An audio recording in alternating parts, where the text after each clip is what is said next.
Side view ng hotel. Hindi masyado maganda kasi may construct nila, pero yun lang.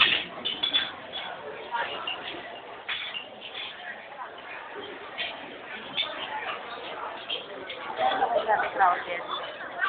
Yan lang.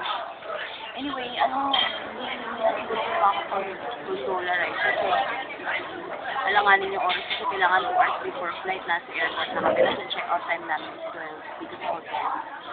Magbubukas yung gondola na 11. Eh, good luck naman, layo-layo na lalakarin mo papuntang ang taxi naman dito, $50. $100 na nitira sa amin ni Mama Kapibili na namin ng pasalubong kasi may nilakaran kami sa hapon na marami kami. Pero pupunta pa rin kami ng bilisan kasi may mga doon na souvenir na pagkain. Ayun. Anyway, hello, mamaya naman nag-ano ng mga magandang sightseeing. Ay, magandang isip lang sa bag natin. Ay, kapalik sa ano, ng mga paintballs, sa paintballs, mga